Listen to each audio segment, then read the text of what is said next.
okay yung second, anong 1 and 2, maganda yung ano. But I think medyo slow start kami nung third.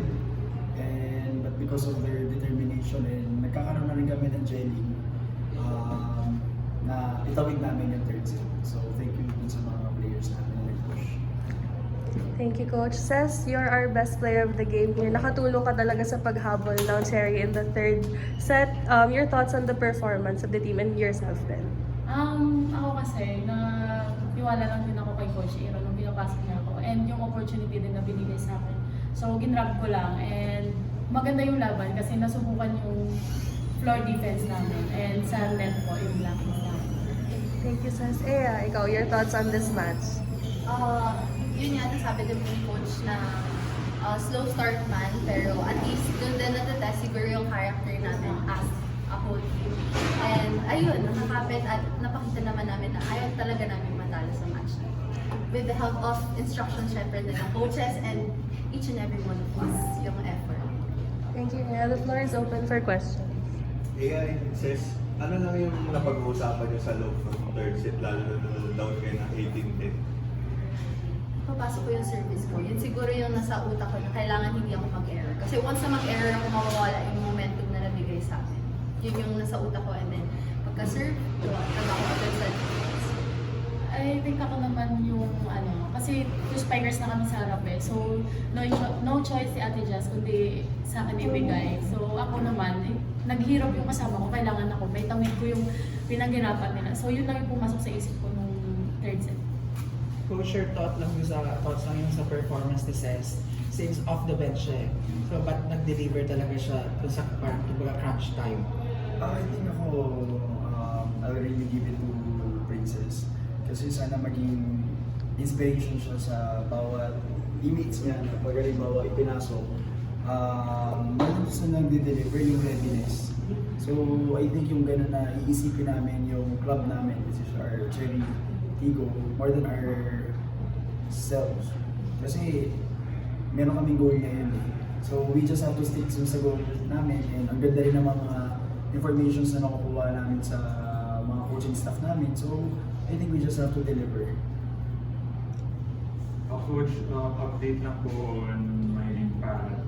Will we see her like soon na po or wala pa pong timetable for? Rest assured na minamadali din namin. Minamadali pero make sure namin na talaga nasa 100% siya. As of the meantime, she still have 20% swelling sa kanyang foot.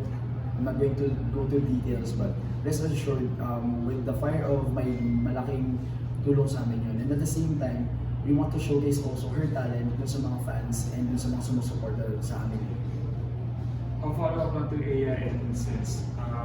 For the most of the game, maraming times na lumalang ng farm fresh and nagkakaroon sila ng mga runs. So, sa inyo ba medyo may extra pagod factor ba yung for 3 sets medyo kailangan yung maghabol din, or yung mindset niyo sobrang focus lang na regardless sa scoreline, gagawin niyo ng lahat na rin?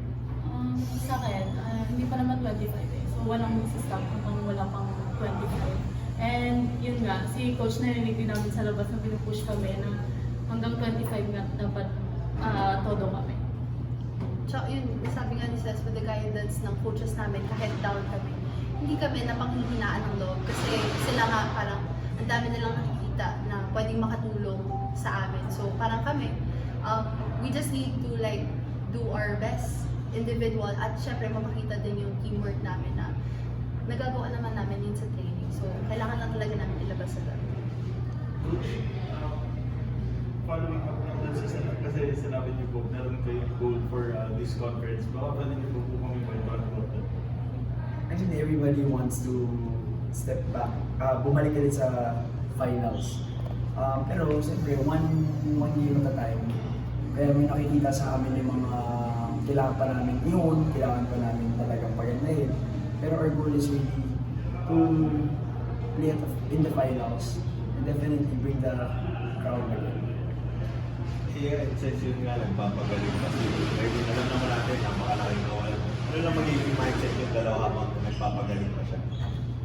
Para to sa kanila.